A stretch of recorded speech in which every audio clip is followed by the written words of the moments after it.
with that, let me introduce this morning's keynote speaker, Dr. Jenifer Heemstra. So Dr. Jenifer Heemstra is actually the present chair of chemistry at the University of Washington in St. Louis. She has a Bachelor of Science in chemistry from UC Irvine, which she received in 2000, and then also PhD in chemistry from the University of Illinois, Urbana-Champaign, which then she transitioned actually not into doing a postdoc, but into doing a stint in industry as a medicinal chemist, after which she then rerouted, I guess, back to academia, did a postdoc at Harvard, started an independent career in 2010, and now she is chair of chemistry. And if you'd like to learn more about her research and her work, you can visit her website at heemstralab.com. Now, I have to say something on a personal note here. When I was trying to resurrect my social media presence and I would talk about academia, I would always hear, Jen Heemstra. Do you know Jen Heemstra? You got to follow Jen Heemstra. And I didn't know what all the hype was about, of course, until I did start seeing the kinds of posts she would make.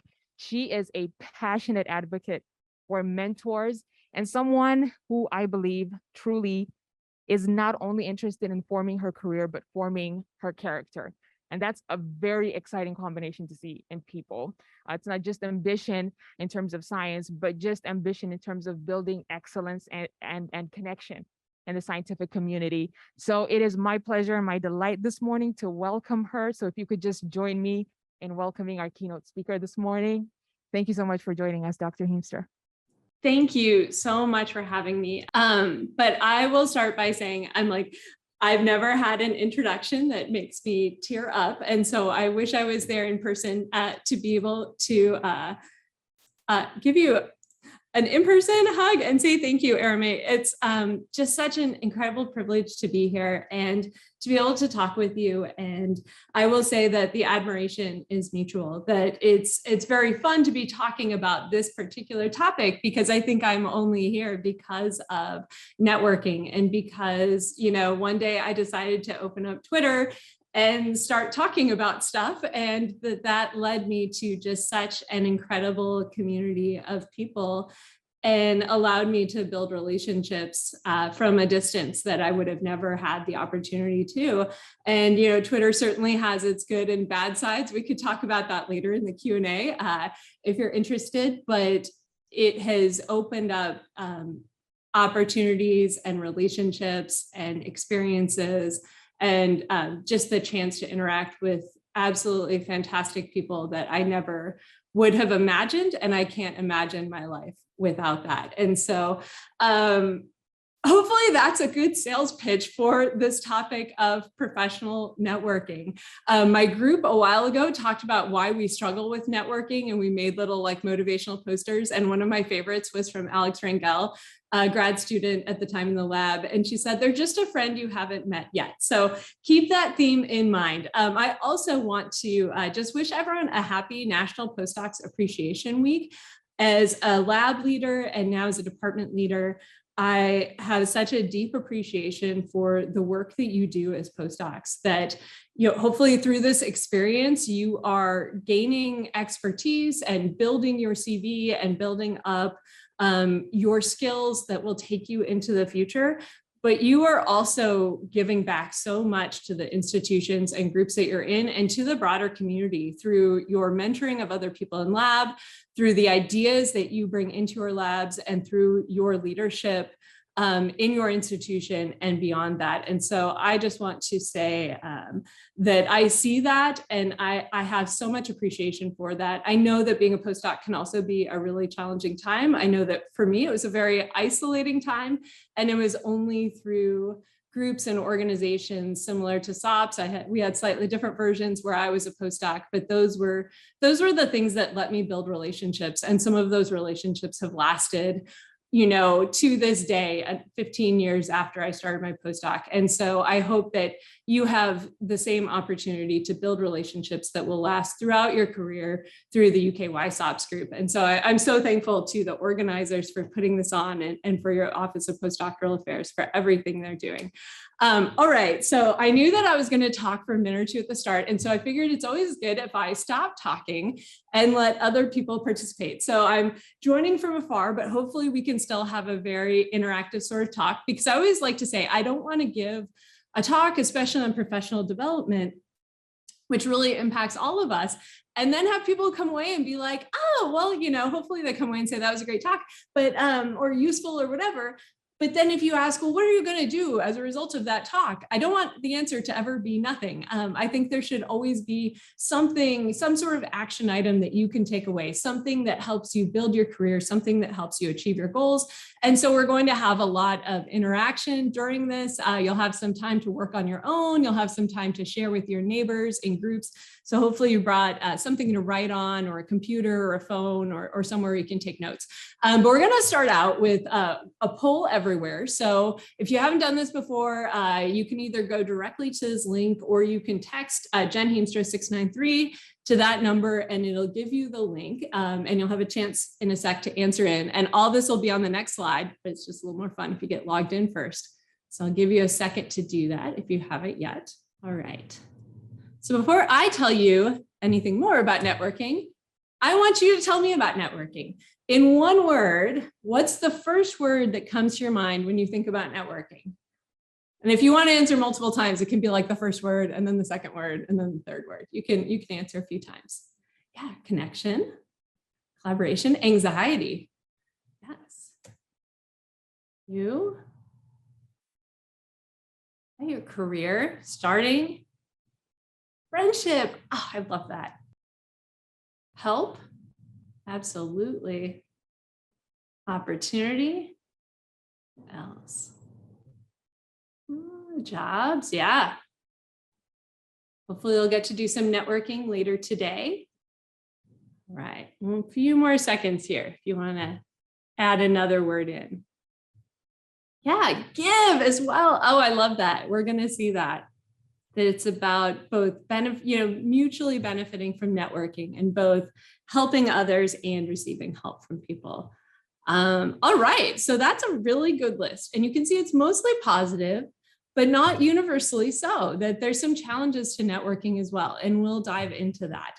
But first, I feel like everything has to start with the why of why do you need a network? You've probably recognized this at this point in your career, but it's good to just, really think about the broadest possible definition that, your network, we can do almost nothing without our networks. Really, no science or no research happens in a complete vacuum, right? That your network provides you with access to lots of different things. It provides you with access to knowledge, advice, opportunities, all of these different things that you need to move forward. And when you think about who needs to be in your network, it's really, your network is just everybody that you know. And so hopefully it's lots of people. Often we think about our professional network as being like only people who are in our field, or this really kind of specific defined group of people where you've met them at a conference and said like, will you network with me? That isn't how it has to be. That really, we'll get to this, but your network is just everybody you know, and people who are far from your field can be really important members of your network in a variety of ways. And so you want lots of people in your network, and also you want a diverse group of people. So you want to have access, people have different perspectives, different experiences, different levels of power or authority. You want people who have access to different networks, because one of the powerful things that we'll see is that if there's something you need advice on, or you want to learn about an opportunity, even if you don't have someone in your network, if someone in your network has someone in their network, then that's still something that you can leverage in order to move ahead in your career. But at the same time, right, networking can be challenging, right? You might be an introvert. I am, it's a shock to many people, but I am a secret introvert. I have a very extroverted, enthusiastic personality, but being around people is stressful and takes energy from me. And I like to say that like my self-care is sitting alone on my couch in the dark after everyone has gone to bed at night, right? I am an introvert at heart. And so this can make networking difficult. And hopefully we will develop some tools and share some tools to make it less difficult today. Also, they might not be nice, right? That's a real challenge, is that you look forward to meeting someone and then you meet them and then you're like, oh, that wasn't the interaction I hoped to have. Or as my research group put it just feels icky. When my lab asked me to talk about networking and share advice about networking, I love this. They didn't just say, hey, we would love for you to tell us about networking. The way this came into, we have like a topic suggestion for professional development talks. And they said, how do you network without it feeling icky? And that was so good, that candor, because it made me think about often, when we hear the word networking, we think of it as this very almost manipulative thing, but it doesn't have to be. And so, I'll just start out by saying, how do we get past, if you've ever felt like, oh, networking, that feels like people will think I just want something from them, right? How do we get past that? The first is to realize why networking might feel a little bit icky. And I essentially just said that, right? It's transactional. It's not always, but sometimes it is. There's something that, you need. You want to apply for a job, or you want to get a letter of recommendation, or you want to be considered for an award, or you want to get invited to a seminar. Often there are these transactional aspects, but not all of the time. But that doesn't have to make it bad. Right? So there's lots of things that we do in life that are transactional. One of them is that, right, we buy food, whether that's at the grocery store or getting it delivered. We go and we exchange money for food. And that is the definition of transactional, but that doesn't feel, you don't feel this like gross feeling when you walk through the cashier line at the grocery store and buy, milk and bananas and cereal, right? And that's because transactions aren't necessarily a bad thing if they're something that's necessary and that it's mutual. And I would say that networking is the same way. Networking is necessary, and also we can make it mutual. And some of the other things we can pull from this is to have a purpose for networking. I think, sometimes if we try to network with people just to, if the entire thing is just to get to meet them or just to get something from them, then sometimes that can feel a little bit transactional. But if you want to, well, I'll actually roll that back. I'll say it's okay to network with someone just to get to meet them, but having a purpose for that interaction can be helpful.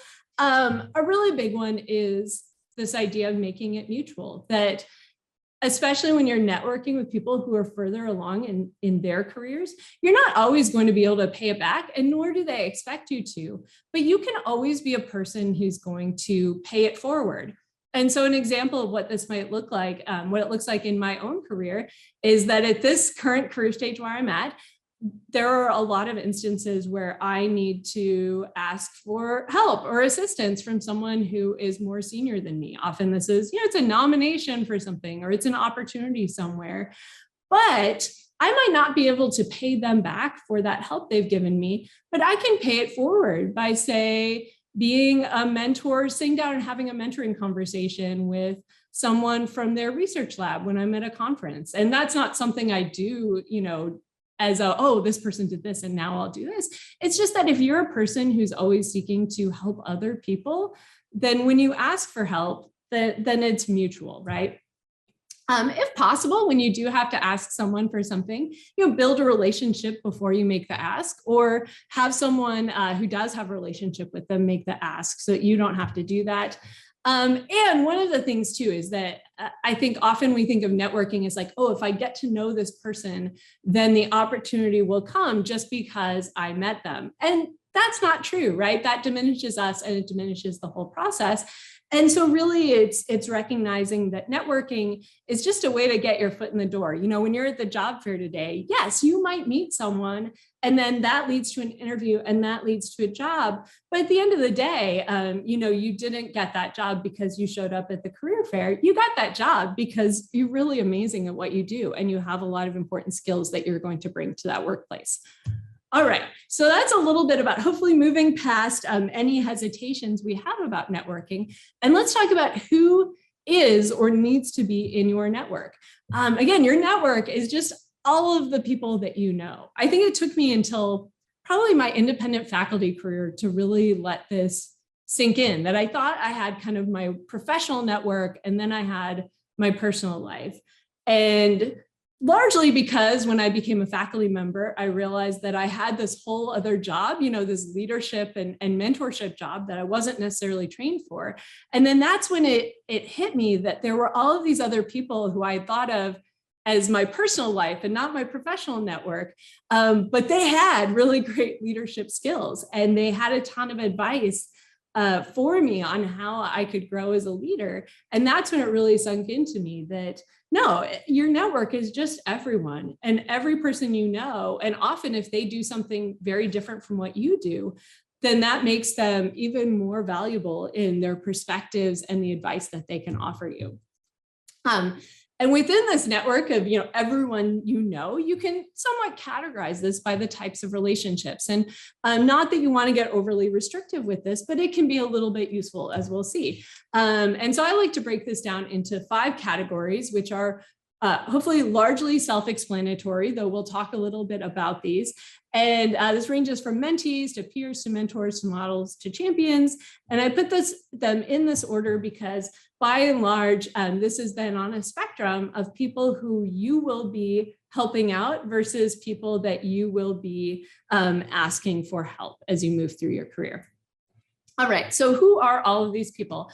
Mentees, this one is, fairly straightforward. This is anyone who you mentor or teach or serve as a role model for, anyone who you might be helping out. And no matter where you are in your career, there are always people who are a few steps behind where you're at and who are looking up to you. And so, as postdocs, you certainly have graduate students and undergraduates, maybe earlier career postdocs, people outside of academia who are looking up to you and who see you as a mentor, and thus they are mentees.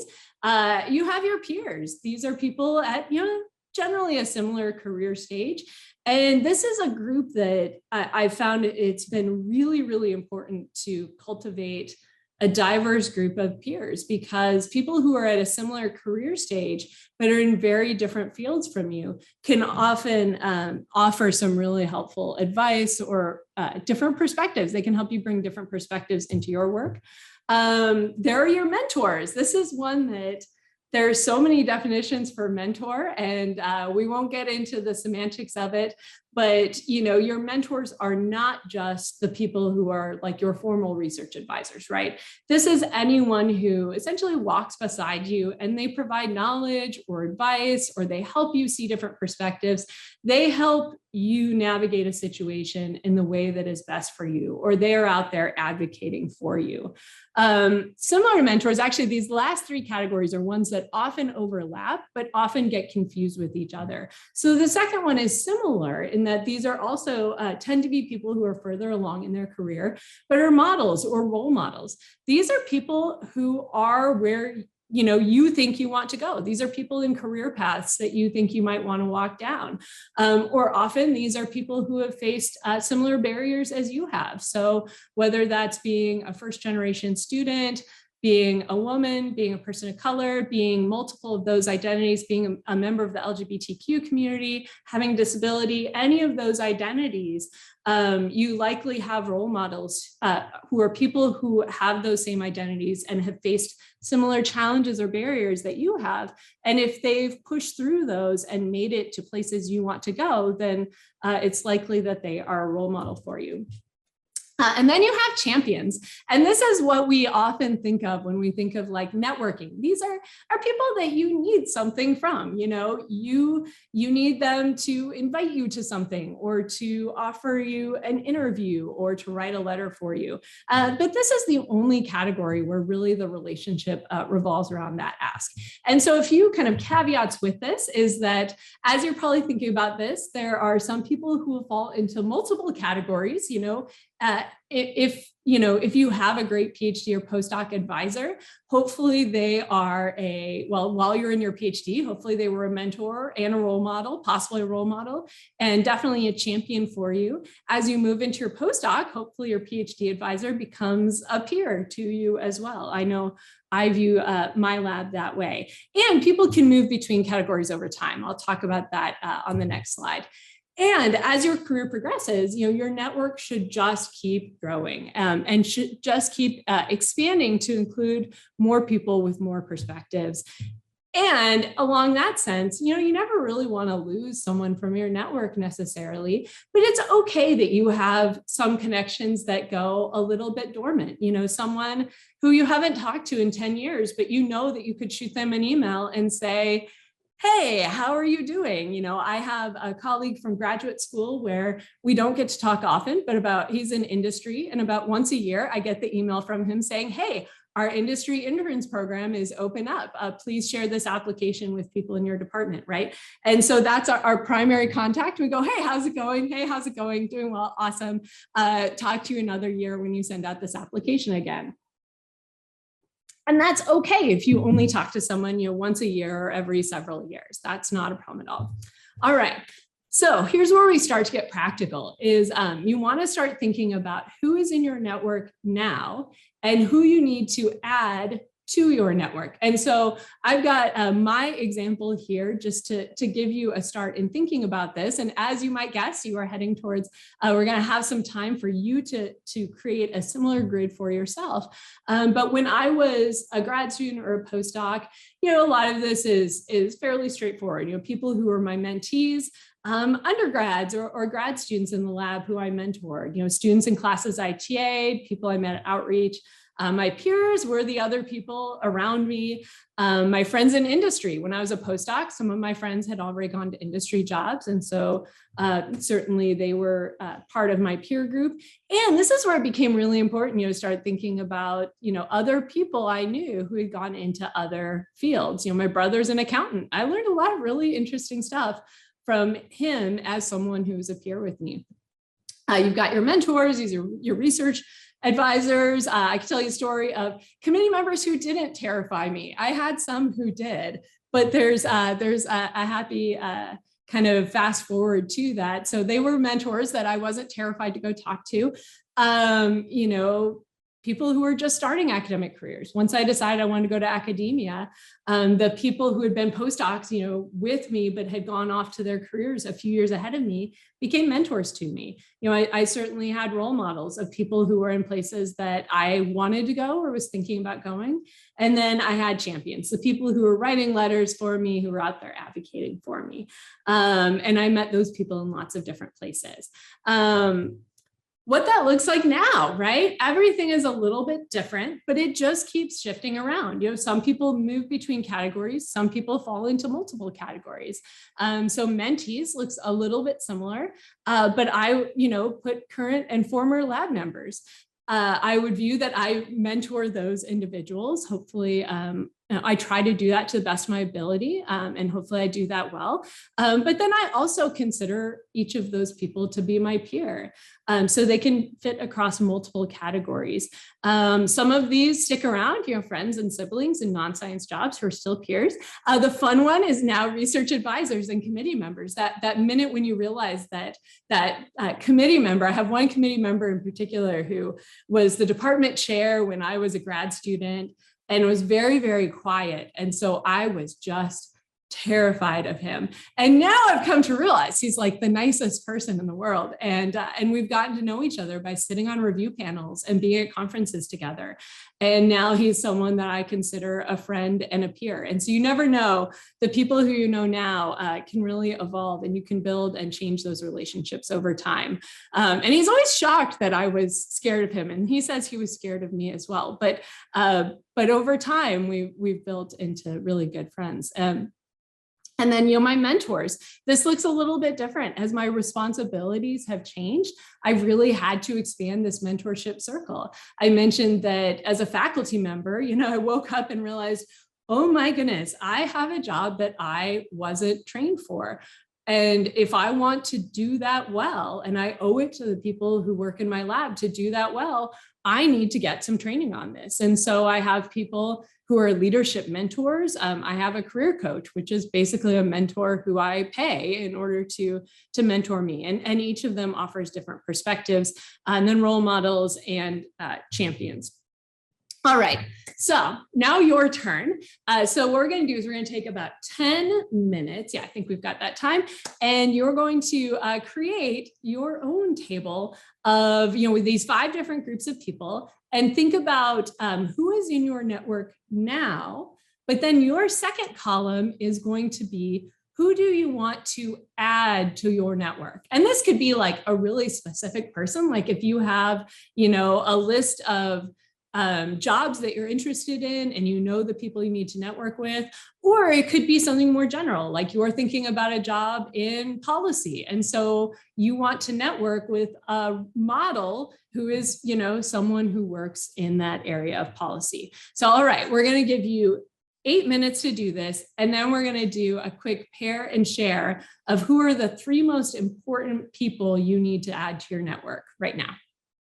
And I will go back to the previous slide. So if you need to, take a quick screenshot of this, but basically 8 minutes to fill in the table, 2 minutes and then I'll tell you to kind of share. All right, here's my table as just a starter. All right. Hopefully we had some good conversations. Stay where you're at because we'll have a couple more chances for you to move forward towards what you can probably guess is going to be a strategic plan to actually add those individuals to your network. But first, we have to come back to this topic of how do we make networking feel a little bit less scary? So if you're someone where, you go to a conference and you're like, I can't wait to go network and meet everyone, then you can totally ignore this next slide. You don't have to worry about this. This isn't for you. If you're like me and social interactions, bring up some level of anxiety within you, then hopefully this can help diffuse some of that anxiety. So, networking, again, can sound intimidating or scary or icky, but it's really just building relationships. And it helped me a lot when I started thinking about this. And something you learn about too, no matter what line of work you're in, if you have donors involved, whether you're at a university or you're working for a nonprofit or you're in policy, you often have to, ask people for money. But the nice thing is, when I became a faculty member, I thought, oh no, if I go to like a fundraising event, I have to ask donors for money. And what you learn is that the people in the office who do that are like, no, whatever you do, don't actually make the ask. All you have to do is build relationships. That's a form of networking. And it's really just about showing up and talking about what you're excited about and helping someone else get excited about that too, and learning about what they do. And so if networking is really just relationship building, as a researcher, I love formulas. And so we can have a formula for that. How do you build relationships? And granted, it's not quite as simple as this, but sometimes it is. You ask questions and then you listen to the answer, and then you either share some thoughts or you ask another question and you engage in dialogue, and then you stay in touch.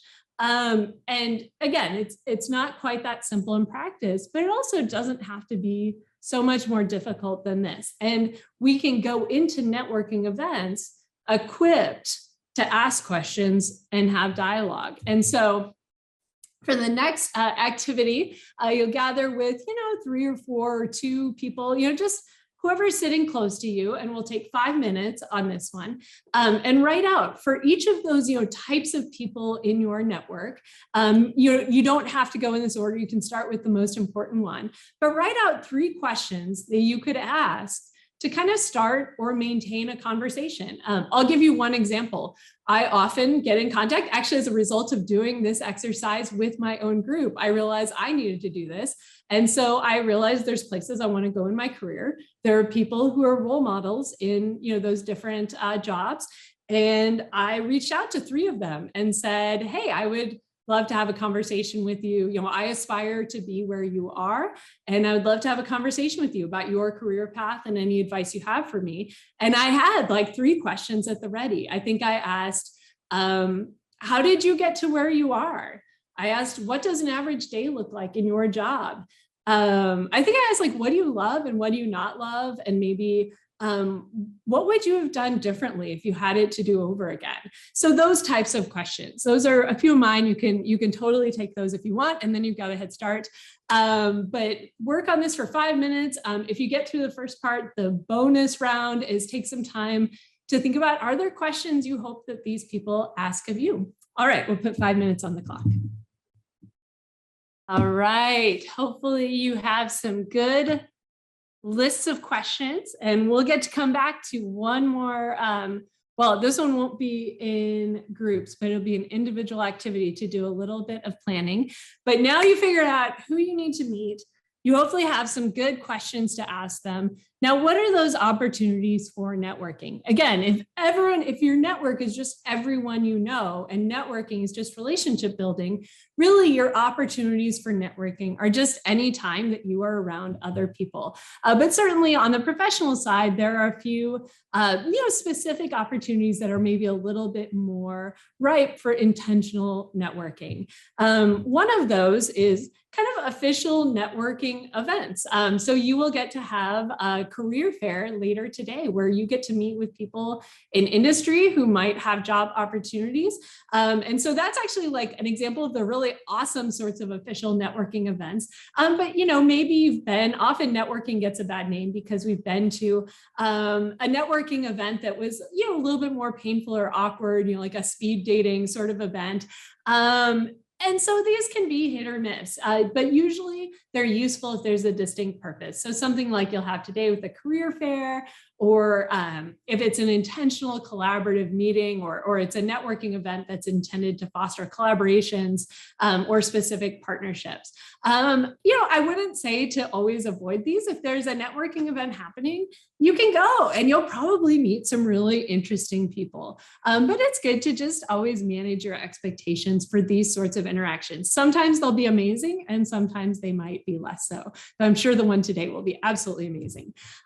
There's also, if your department is bringing in seminar speakers, I think about how many people in my field I've met because they came and gave a seminar in my department. And when we were asked, who wants to go to lunch with the seminar speaker? I was like, oh, me, which I think it was like 90% because I wanted free food. But also it was like, oh, this is a chance to get to meet someone who I wouldn't otherwise meet. And I will fully admit, there were a few of those lunches. I can remember one distinctly. We went to lunch with the seminar speaker, and every question we asked this person, they only gave a yes or no answer to. And it was a really long lunch. But then I had a fun story to share with my friends and colleagues, right? But then most of these events were just so much fun. And there were people where I built relationships with them, or it was just one more time that I got to see them, as we built a relationship. And so, these are chances to get to know someone or see someone that you know already and just add one more kind of piece to that relationship, cement it a little bit more. There's also conferences. Oh my goodness, as we start to be able to have in-person conferences again, this is really one of the best opportunities for networking in academia and beyond. And any conference can be amazing, but the advice I always give to people in my lab is, as they're thinking about how to prioritize, is choose conferences where everyone eats meals together. Because if it's something where, you go to some talks and everyone kind of goes and does their own thing, you end up going to meals. Meals are where you build relationships often at conferences and poster sessions, but which usually come with food, right? So events where you're getting together and talking over food. And if everyone does their own thing, you just go out with the people you already know. But it's really, things like Gordon conferences or other similar conferences where you can walk into that cafeteria, and wherever there is an open spot at the table, you can plunk down your food tray and say, can I sit here? And no matter who else is sitting at that table, they're probably going to say like, yes, please do. And then introduce themselves. And then you'll get to know each other, right? You can also, if you're at a conference, if there's someone you want to meet, I invite them to your poster. If they're giving a poster talk, go see their poster or talk. And then there's all sorts of other things that are out there as well. Social media is, it often feels like an intimidating place to network. I know I feel intimidated by networking on social media. If you're thinking about industry, LinkedIn or policy, anything outside of academia, LinkedIn is really where it's at. Twitter is also a phenomenal place to network and meet other people. Go and comment on someone's post, build a relationship. There's so many people who I've met through Twitter and then formed, real life in-person relationships with. And again, I can't imagine my life and my career without those relationships. I also hear TikTok is good, but I am not on there. So I take that with a grain of salt, but I feel like I hear enough coming up about TikTok being a good place as well for getting to know people and interacting with people. There's also your network. You can go, if you say you want to go into policy and you're thinking, hey, I have no idea how to do that, or it'd be really helpful to talk to some people who are in those jobs and learn more about it. Even if you don't know anyone who are in those jobs, you can go to the people in your network and say, hey, I'm thinking about a career in X, in policy or nonprofit or science communication. Do you know anyone who's working in those areas that you'd be willing to introduce me to? And then along with that is reaching out and meeting people. Again, if you're, don't know the person, you can ask someone to make the e-introduction. They send the email. It's like, hey, this person, they're an amazing person working in science communication. This person, they're an amazing postdoc who's thinking about going into science communication. Hopefully y'all are willing to meet, right? And then you can reach out, or if it's someone you do know, email and say, hey, I'm in this, I have a situation, I could use some advice, or I aspire to a career path like yours, or whatever that might be. And say, would you be willing to have a short, Zoom call or meeting, or if you're in the same city, meet up over coffee. And, you may not always get a yes. Sometimes people are busier, at certain times. They may have something going on personally that they just don't have the time to devote. But you likely won't always get a no. You will likely have a lot of people say yes, because people like to talk about what they do, and they generally like to be helpful, right? All right, so, oh, wow, I ran a little bit later. So we'll do about 3 minutes on this, and then we'll wrap up. So this is your plan. You will come away with some action items. Take 3 minutes to write out for those people you want to meet. How are you going to make that initial connection? Are you going to email them? Are you going to reach out through someone in your network? Are you going to message them on social media? What are the 3 questions you plan to ask? And when, most importantly, if you do nothing else, when will you do this by, and write it on your to-do list? All right, hopefully you have now a plan for how you are going to expand your network.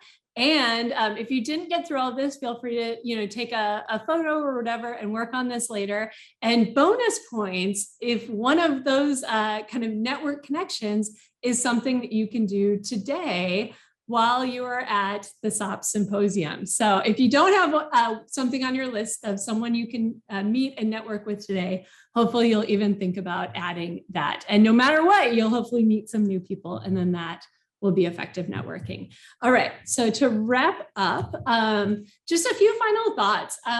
One of these is we often think networking has to be in person, but that's not necessarily an option for everyone, or it's not the ideal option for everyone. That, as we've moved to things being virtual and having all of these different modalities by which we can interact, there are lots of ways. If meeting in person isn't your thing, or even if just having a conversation isn't really for you, you can still network, via email or text or social media. So it doesn't even have to be live. Find what works for you and what works for the person you're networking with. Always keep a few of these questions you ask.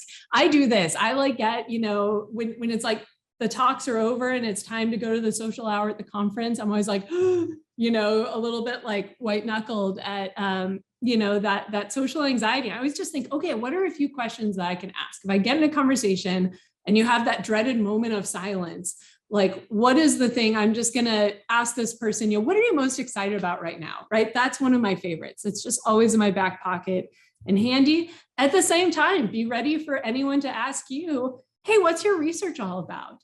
And have that elevator pitch ready in a few different varieties. For someone who's a specialist in your field, for someone who's in your field, but maybe not in your subdiscipline, and then for someone who's in a completely different field from you. If you're in the sciences, be ready when someone who's in the humanities, who's maybe in languages or literature, asks you what you do. And likewise, if you're in languages and literature, be ready when a scientist asks you what you do, that you could articulate that in a minute or two.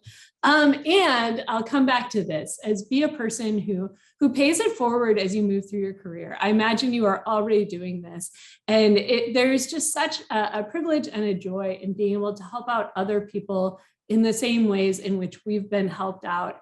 And that's what makes networking mutual, is that it doesn't have to be a one-for-one, you did this for me, I'll do this for you, but rather, we all need help from other people, and we all have the opportunity to offer help to other people. And when we do that, that's what makes our community better and what makes our community more inclusive and more supportive for everyone. All right, with that, I will wrap up and just say a huge thank you to my lab. I didn't talk about their research, but they are the reason why I think about things like professional networking and why I'm able to have the job that I have. They are just such an incredible group of people who are creative and driven and talented and fun and cultivate an inclusive environment that we all love to come into work for every day. And thank you again to Erame and the organizers for the opportunity to join you here today. And thank you all for your kind attention.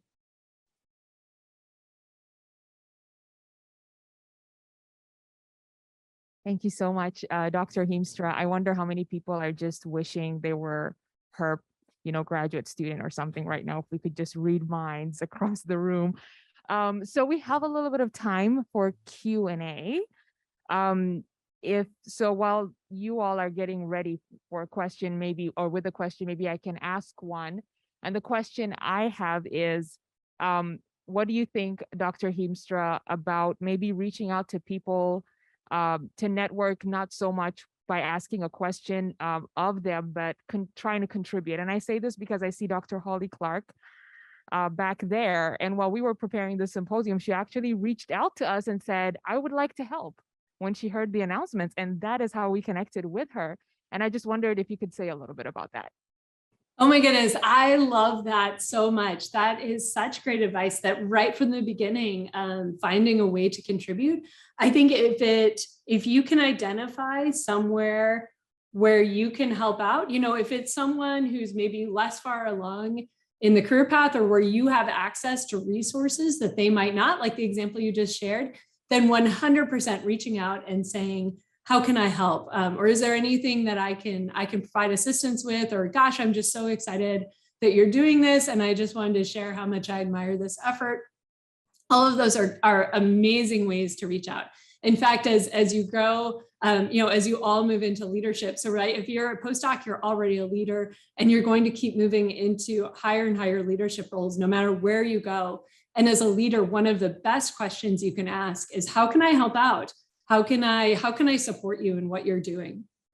And so you've totally nailed it with that. And if possible, you can always be really specific too. If it's someone who's maybe a little bit further along in their career and you want to build that relationship and you genuinely want to help out, it can also show that you've gotten to know the work that they do. If, say, they lead an outreach effort, you can reach out and say, hey, I really admire this outreach effort that you're leading or that you've created, and I would love to get involved if there's any way that I can get involved in that. And again, especially with things, as we've adapted more to virtual environments, more and more there's ways to be involved in outreach or other efforts, even if you're at a distance. So that's fantastic, fantastic advice. Thank you so much. Any questions? You can just raise your hand and we'll come to you with a mic. Well, hello. Thank you so much for the amazing talk. And I guess everybody here enjoyed the talk.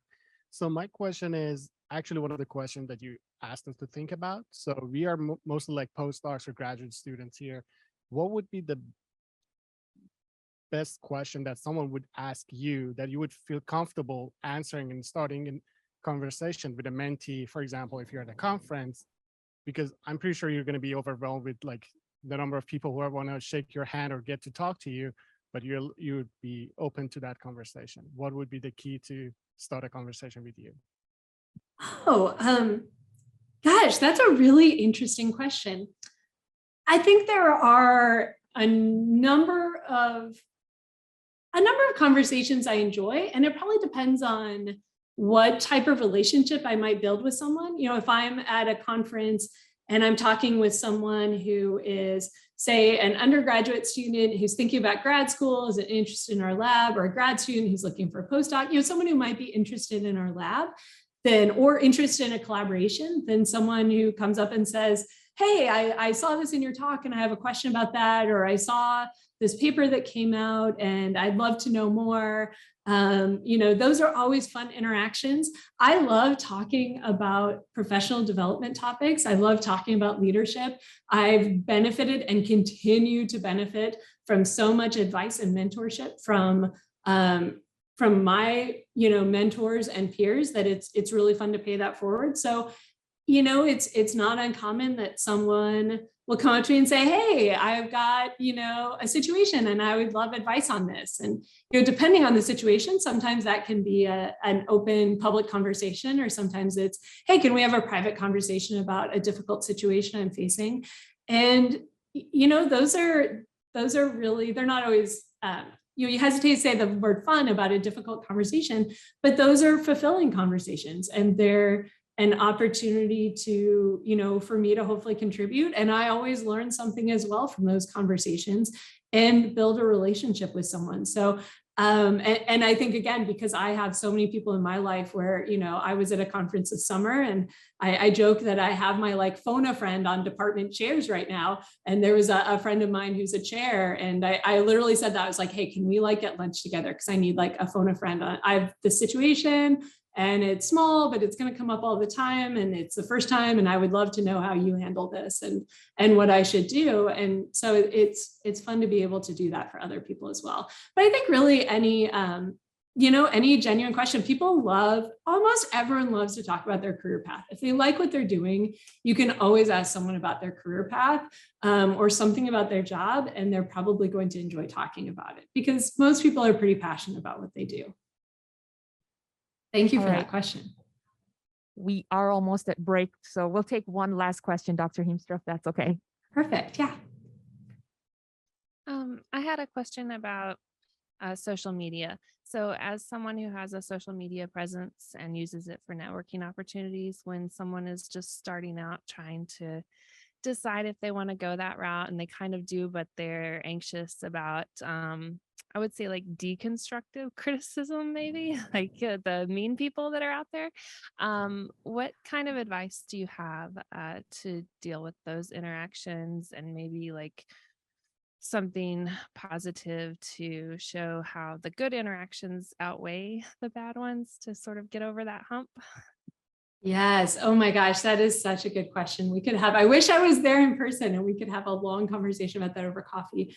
I would say, you know, one of the unfortunate realities of social media, just many things in life, is that there's a lot of bad that comes with the good. I would say if you're just getting started, you know, we can't control everything about that environment, but we can control a lot of it. You know, you can network effectively even with a private locked account, because if you follow people, then you can comment to them, and maybe they'll follow you back and leave comments for you. So you can still interact with people even in that most kind of constrained environment.